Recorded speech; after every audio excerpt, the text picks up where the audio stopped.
Welcome to our channel, where we bring the most bone-chilling stories from the depths of Reddit's darkest corners. Join us as we explore the eerie tales that keep you up at night. If you like what you hear, please hit the subscribe button and turn on the notifications to never miss a spine-tingling story.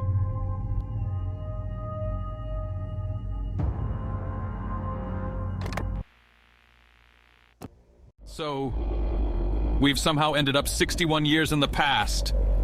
Paula spoke in a voice which betrayed the bundle of nerves she'd become ever since she'd seen the date on the newspaper I'd bought. It currently sat on the glass coffee table in our hotel room, as quiet as a church mouse, and yet the picture of a man who'd be assassinated only a year later might as well have had a tornado siren growing out of it. To say our lunch, as delicious as it had been permeated with an awkward, strained silence would be an understatement of massive proportions. As soon as we'd finished eating and paid the bill, the two of us had practically dashed back to the relative safety and privacy of our room to talk and try and get our heads around our current predicament. Paula finally stopped pacing back and forth and looked at me, wrapping a lock of her hair around her finger and biting her lip. "But how?" she finally asked. I shook my head, unable to give her the answer she so desperately sought for. I'm not a scientist by any stretch of the imagination. Hell, I'm barely qualified to work as a manager for my company in the first place. "I honestly don't know, honey," I said quietly. "Up until today, I thought time travel was impossible. Something only talked about seriously by people nostalgic for an era they could never return to, or by those without both feet in reality. But it seems they were right the whole time." I trailed off, shaking my head as my mind fought to push away what I could plainly see in front of me to be true. I stood up from the couch and walked across to the balcony door. It faced out onto the main drag, and looking down, I watched the endless procession of vintage cars move up and down the boulevard. "No, not vintage cars, Danny," my mind whispered to me. "They're modern-day cars for everyone but you." I turned away, and back to my wife, who was now perched on the edge of the couch. She looked up at me, a mixture of confusion and worry filling her face. Crossing back over, I sat down next to her and wrapped her in my arms. I sighed. After a moment, she pulled away and looked at me, nodding in appreciation. "Look, however we've ended up in this situation, we need to keep a level head here," I said to her. "We need to keep calm and make sure, above all else, we stay okay." Paula stayed quiet for a moment, then nodded. "I agree." She stood up from the couch and began pacing again, a trademark sign she was deep in thought. "Okay, the first thing we need to do is make sure we don't stand out any more than necessary," she continued. "So, we'll call down to reception and ask them where the nearest clothing store is. We'll get ourselves some clothes to blend in with everyone else." She suddenly looked up at me. "But what are we going to do about money?" she asked.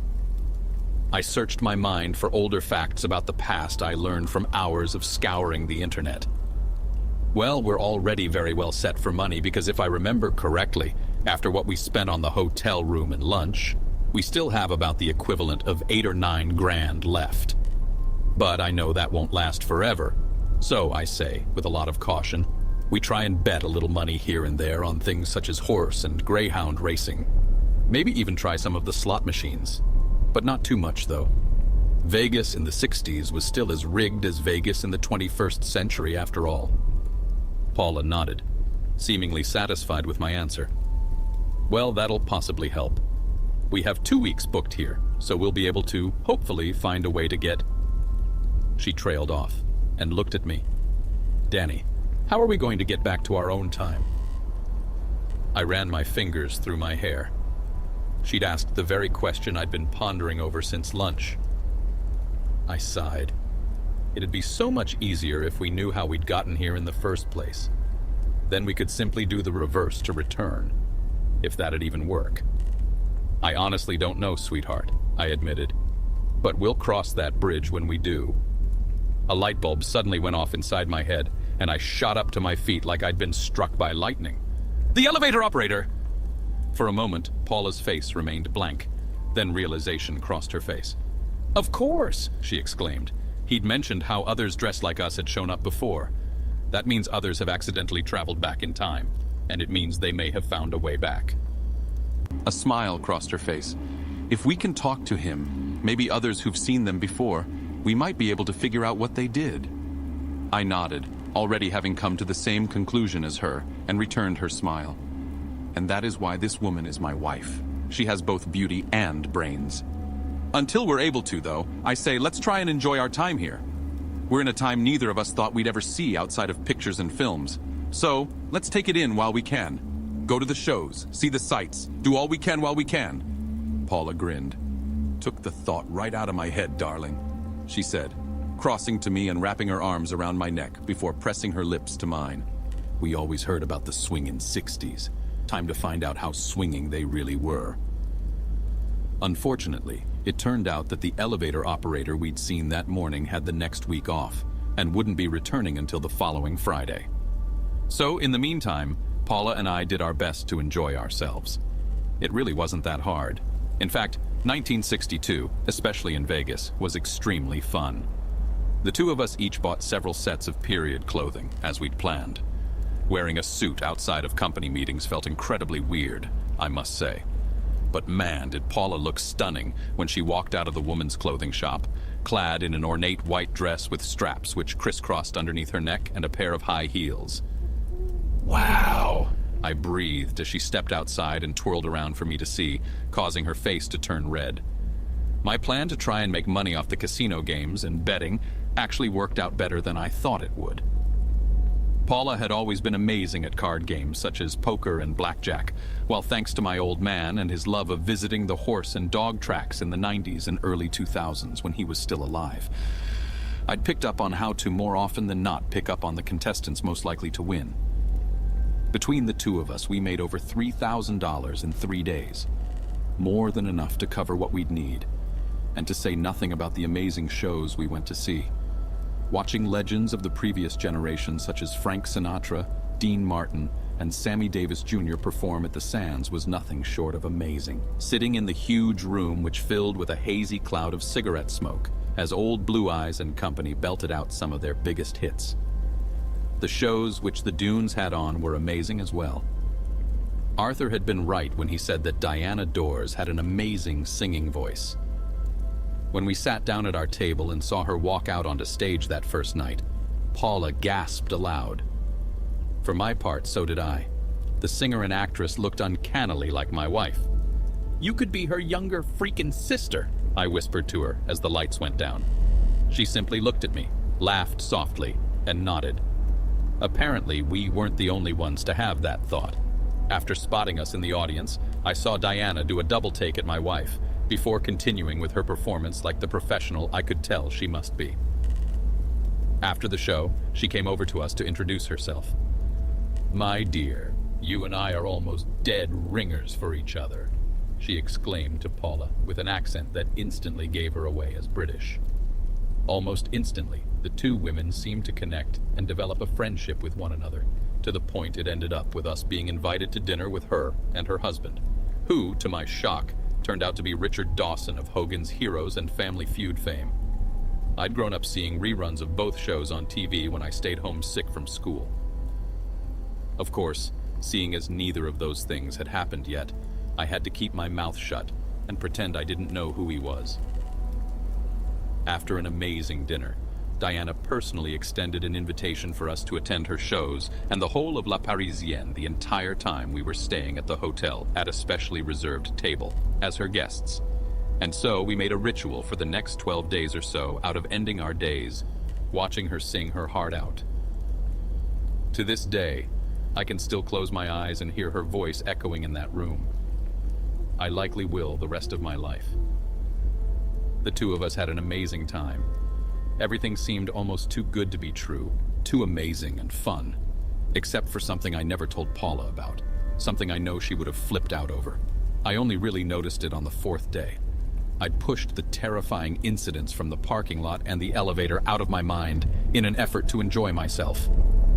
In fact, I'd managed to half convince myself that the elevator incident had, in fact, been a hallucination, and I'd simply lost my cell phone somewhere else. But that illusion was shattered when we stepped off the elevator and waved to Arthur, because someone, or something, stepped out from the shadows behind him, just long enough for me, and me alone, to see, before stepping back and seeming to melt away in the darkness. It was one of the black-clad figures.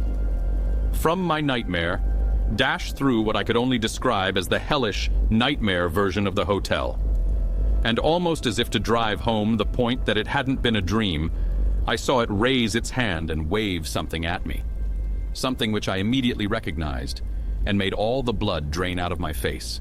It was my smartphone. Oh, fuck me, my mind quietly whispered to itself as the figure vanished back into the black. After that first encounter, I began to realize that the two of us were being followed almost everywhere we went. Whoever they were extremely good at not standing out. They always acted so inconspicuous, always blending in with the crowds around them. I only caught onto them when I began to see the same hats and coats filtering through the crowds. But they were always careful enough to never let me see their faces. They'd always duck their heads, shielding their features with the wide brims of their hats, but they were always there. To say I began to feel paranoid and fearful would be the understatement of the century. I felt like a character in an old Alfred Hitchcock film, a mouse stalked by a cat which didn't want to catch and eat it yet, but wanted its prey to know it was there. I would manage to push it out of my mind when Paula and I began to have fun, but whenever I would catch sight of them, the happy atmosphere would pop like a child's balloon. By the next Thursday, my nerves were completely fried, and as much as I enjoyed the fun times we had, all I wanted was to speak to the elevator operator the next day and find a way to get back home. Paula noticed, and when she asked me what was wrong, I did something which I still regret. I lied. I told her it was just the stress of getting back to modern times, not wanting to freak her out by telling her we were being tailed by God only knew who. I will always count that as one of my biggest mistakes, something done out of some fucking ridiculous sense of wanting to protect her. If I hadn't been so stupid, it might have saved us a lot of the horror still to come. The two of us had just stepped off the elevator, heading for what might very well be the final show in the dunes we'd ever attend, when we heard a voice call out to us, "Mr. and Mrs. Clements!" I turned to see Arthur beaming at us and waving us over to him. "You two are due to check out soon, I see," he said, looking down into the guest ledger on the counter in front of him. Paula and I exchanged a pensive look at each other before I spoke. "Well, we're not exactly sure whether we'll be leaving on Sunday or not, Arthur," I said. Paula spoke up. "Yeah, you see, we may end up having more time we're able to spend here, and we may just end up extending our stay another week or so. That is, if we're able to." I silently prayed we wouldn't be told that our room wasn't reserved. If it was, we had another problem to add onto our plate. But Arthur simply gave us his trademark smile. "Absolutely, you two. We have no other reservations for your room for the next 2 weeks at least. Just let me know before Saturday night if you'd like to extend your stay." We thanked him, and with that problem solved, hurried to catch Diana and the rest of the performance. Even after seeing it so many times I'd mentally mapped exactly when and where everything would happen, we still enjoyed ourselves thoroughly. When it ended, Diana came over and told us, not without a slight trace of sadness in her voice, that she and her husband were flying back to Los Angeles the following morning. Apparently, she was going to be appearing on a game show called Stump the Stars in a few months' time. It was a bit of a bittersweet parting, to say the least. Paula and her shared a hug goodbye, and so did I a moment later. "Don't forget about us, okay?" I said to her after stepping back from our embrace. I hadn't intended for the words which I'd whispered in my head to slip out, but they had. I saw Paula shoot me a bit of a concerned look out of the corner of my eye. Diana let out a laugh, but I could see a bit of a curious look enter her eyes.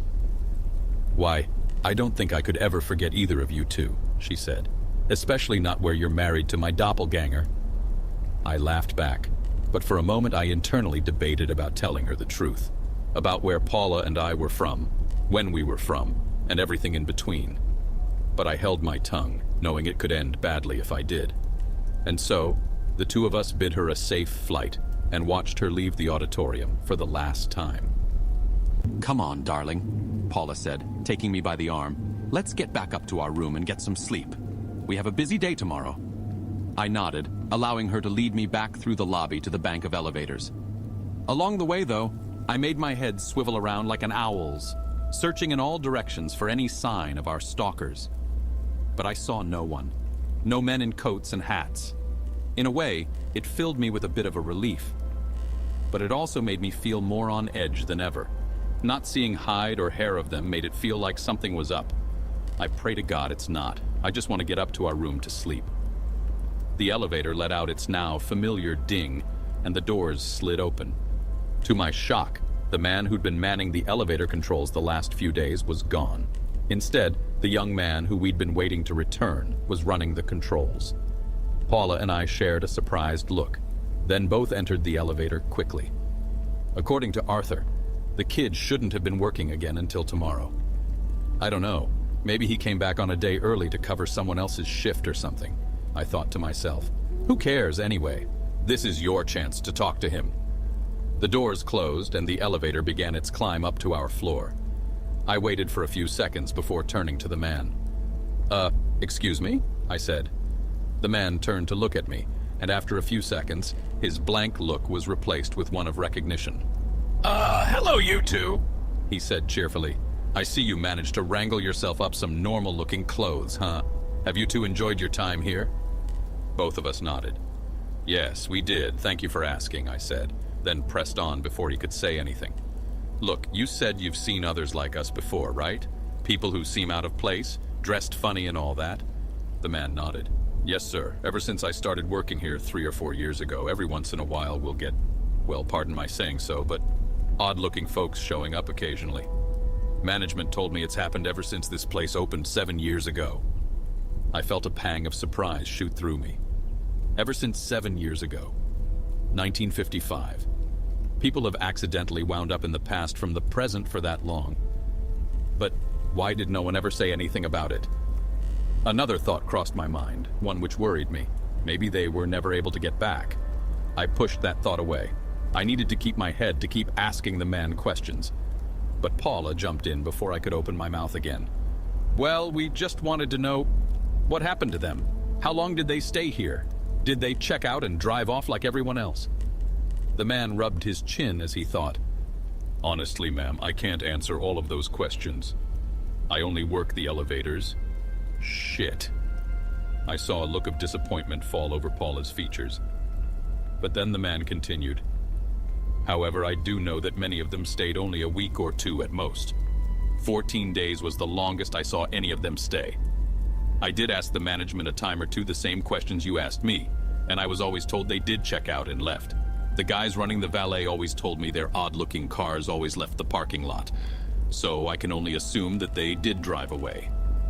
Now he gave us a bit of a puzzled look. "If I may be so bold as to ask, why did you want to know?" Paula and I quickly exchanged a look. Both of us immediately realized we'd accidentally walked into a situation we couldn't easily explain away, especially with our specific questions. She shrugged at me as if to say, "I don't know what to say to that." For a second, I mulled over our options in my head, trying to decide what to do. But then, a single thought swam forward. The hell with it. It's time to come clean. I turned to the man. "To be honest, sir, I'm not sure if you'd believe me if we told you the true reason we asked them." I felt my wife grab my forearm, hard. The elevator operator raised an eyebrow. "Why don't you try me?" he said. "I've heard all sorts of wild things in my time here. How wilder could what you say be than all of it?" Paula tugged on my arm harder. "Danny, don't. We don't know what'll happen if we tell someone the truth." I turned to her. "Paula, this may be the only way to find out how to get back," I said quietly. "As long as we only tell one person, I think we'll be okay." She bit her lip apprehensively, but eventually nodded. I returned the gesture, then turned to the man to my right to start talking. And then the elevator's lights went out again, plunging us into almost pitch blackness. Instantly, my heart began to pound furiously in my chest as the memory I tried so desperately hard to push away surged forward, memories of appearing alone and being chased by the black-clad figures. But this time was different. I could still hear Paula breathing, now in a slightly panicked, shallow way. I felt her grab onto my arm, and a slight amount of relief passed through me. "Stupid piece of junk," I heard the elevator operator mutter to my right, and then he raised his voice. Just give me a moment, you two. This happens every once in a while. I heard him step away and begin to fumble with something. It's all right, sweetheart, I whispered to Paula as I felt her press against my side. Before she had a chance to reply, though, another sound reached us. I couldn't tell what it was exactly, or where in the elevator it came from, but it made my already anxiety-ridden mind swirl with nightmarish images. Images of a black-clad figure raising an axe to plunge into my skull. Please, God no, please God no, I began mentally whispering. A moment later, my prayers seemed to be answered as the lights came back on, and the elevator began to move upwards again. I let out a breath I hadn't realized I'd been holding in, and turned to my wife. "See, we're okay," I said, smiling at her. Her blue eyes locked with mine, and she returned the smile, but only for a moment. I watched her eyes slide away from me and look somewhere behind me. I saw her face suddenly turn pale, and a look of utter terror slide over her features like a mask. She began breathing rapidly and backed up until her back was against the elevator wall. A colossal tidal wave of fear and dread surged through me at her reaction. I was beyond terrified to turn around. The woman was someone who didn't scare easily, a quality of hers I always loved. So, to see her like this only meant something horrible was now behind me. But I knew whether or not I wanted to. I had to look. Swallowing hard, I slowly turned around. It only took a split second to notice the two things she had seen. The first was that the elevator operator lay on the floor of the elevator on his back. His arms and legs were splayed out, and for a moment I feared the worst. But then I saw his chest rise and fall, and realized he was merely unconscious. The realization brought a microsecond of comfort and relief to me. But it was shattered by the second detail, which made me rapidly back up to stand just in front of my wife, arms protectively held out as if to shield her. We were no longer alone in the elevator. A massive figure in a black coat and hat, one which had been tipped down to hide the wearer's face, stood almost exactly where I'd last seen the operator. Whoever it was had to be at least 6'4" or taller. It was perfectly still and unmoving as the elevator continued towards our floor. To make matters worse, I couldn't hear the figure breathing, which sent another lightning bolt of fear coursing through me. I shot the floor indicator over the doors, a quick, sidelong glance, seeing we were only 3 floors away from ours. And then, as the last floor passed, it spoke. "Good evening, Mr. and Mrs. Clements." It was clearly a man, one who spoke with a deep, gravelly voice as though he'd smoked 2 or 3 packs of cigarettes a day for years. My heart practically stopped. Our names. They know our fucking names. "What the fuck?" I heard Paula breathe out behind me. Her words apparently amused the man because he began to let out a chuckle, one which sounded like nails on a chalkboard. "Yes, what the fuck indeed," he muttered. Raising his hat just enough for us to see, he wore a truly wicked smile, but not enough to see his eyes. I felt the elevator come to a stop as it reached our floor. I remained where I was, but I slowly reached my hand behind me for Paula's. We have only one shot to get out of this elevator alive. Thankfully, I felt her grab it a moment later. "What the fuck do you people want?" I finally demanded. For a few seconds there was silence, until I heard the elevator ding. And then the figure spoke, all trace of humor gone from his voice. "I think you know, Mr. Clements," he said. Oh shit. Before I had another moment to think, the figure suddenly turned and lunged for us, letting out a cry. A cry I'd heard before. It was the same voice I'd heard from the black-clad figure last week. But I'd already anticipated the man's lunge and had been lying in wait. The second he exploded into motion, so did I. The biggest saving grace for us was that the elevator doors had begun to open as the man had spoken, and provided us an avenue to escape. I pulled hard on Paula's arm, practically shoving her out of the elevator ahead of me into the hall. The man tried to course correct as we dodged his attack, but he was far too tall to do so at the very last moment. He crashed headfirst into the wall of the elevator with a rather sickening crunch of wood paneling and fell to the floor, his hat tumbling off his head and revealing his identity to us. I heard Paula let out a gasp as she stumbled to her feet. "The fucking bellhop!" she almost screamed. Indeed, the man who turned to look up at us with a mixture of frustration and hatred was the same bellhop who'd pulled our luggage from the trunk of my car the night we'd arrived. You have got to be fucking kidding.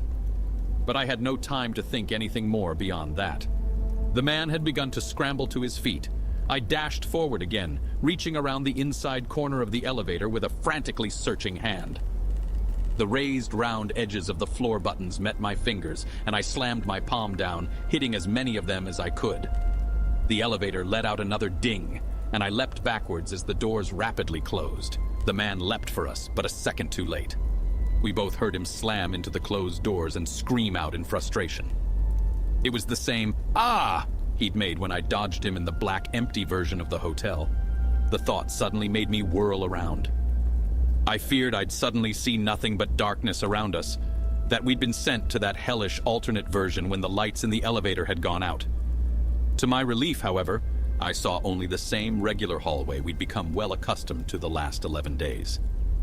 As I stared, I saw a door open down the hall, and a sleepy, annoyed man poke his head out of the room. "Keep it down, will you?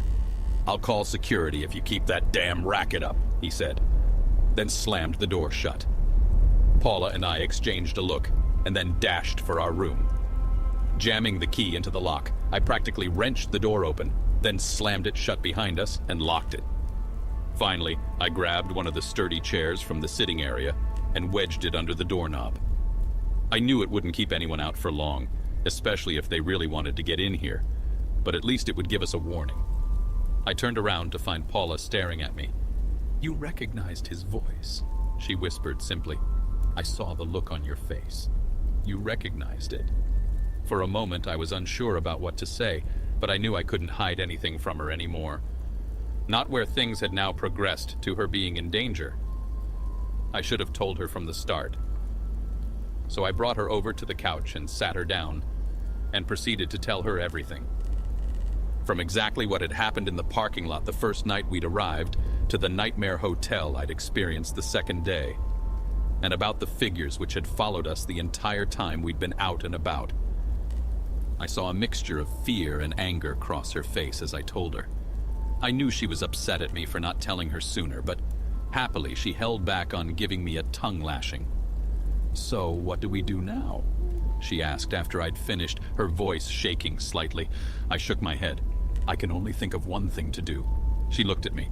"Call down to reception, have them call the cops, and tell them, well, not tell where we're from, but that we've been followed and attacked. In a way, they'll believe. We can't deal with this on our own anymore." She began to play furiously with her hair and stayed silent for a few seconds, then slowly nodded. "You're right. We can't deal with this alone." She locked eyes with me. "But while we wait for them to arrive, you and I are going to have a serious talk about hiding things from each other from now on." I sighed and nodded. I fully deserved what was about to come my way. "All right, let me call downstairs," I said. Crossing to the bed, I sat on the edge and picked up the handset from the phone's cradle. Punching in the single number for the front desk, I heard it begin ringing. After the third ring, the line was picked up. "Hello?" Instantly, I felt a wave of relief flash through me. It was Arthur. I never thought I'd be so happy to hear another man's voice. "Arthur, this is Danny Clements in room 614, I said quickly. Mr. Clements, I hope you and your wife enjoyed Miss Dorse's last show," he said jovially. "Yes, we did, thank you very much," I said. "But I need to urgently speak to you." The jovialness seemed to deflate out of Arthur's voice immediately. "Why, whatever's the matter, young man?" he asked, his voice filled with concern. "We were just attacked in the elevator up to our room by one of your bellhops, the one who brought our luggage inside the night we arrived." I heard the man let out a surprised breath on his end of the line. My, that's serious, Mr. Clements," he said. "Yeah, you're not joking. Listen, Arthur, I hate to do this, but I need you to call the police. Have them come to our room right away, please." A sudden dizzy spell struck me, and I put my free hand to my forehead to try and steady myself. I must be panicking too much. Gotta stay calm. But Arthur's next words almost seemed to intensify my dizzy spell. "I don't think we need to involve the police in such matters, Daniel." I felt a wave of confusion and shock wash over me. Excuse me?" I stammered out. Arthur's voice spoke again, seemingly more authoritative than I'd ever heard it before. I said, I don't think we need to involve the police in such matters, Daniel, not when we can solve them ourselves. I stood up from the bed, feeling my legs almost give out from under me, and the room seemed to spin around me. The hell are you talking about, Arthur? I said weakly. Exactly what I said twice, Daniel, he said, then laughed softly before continuing. I thought you folks from the 21st century were supposed to be so much smarter than us. The biggest surge of terror flooded through my veins at his words, seemingly quicker than everything else. He knows. I think what you two need is a good night's sleep. We've already sent something up to help you do so. Compliments of the management. As his words reached my increasingly sluggish mind, I suddenly became aware of two things. The first was that Paula had collapsed onto the bed face first. For a moment I feared she was dead. Then I realized she was unconscious. The second was that I heard the soft, hissing sound of something entering the room through the ventilation duct over the bed. Gas, sleeping gas, or something. Fuck. Still holding the receiver, I began moving towards the sliding door to the balcony. One which now seemed miles away. I need to open it. My legs gave out from under me, and I dropped to my knees on the carpet. Behind me, I heard the clattering sound of the phone's cradle toppling off the desk, and I fell onto my side on the floor. Darkness began to envelop the edges of my vision and rapidly move inwards. When you and your lovely wife wake up, you'll understand everything. Arthur's voice, now filled with an almost sadistic tone, filtered into my ears from what sounded like miles away, and he let out another laugh. It would become one I would often hear in my nightmares after we made it back, even months later. Blackness overcame me, and as I slipped away, I heard him say two final words in a mocking, sing-song manner. Sweet dreams. If you enjoyed this video and would like to see more, please hit the like button and subscribe, as it means a lot, and hit the bell if you want to stay up to date with the latest scary stories. Don't forget to comment with any stories that you would like for me to do, and I will see you in the next one.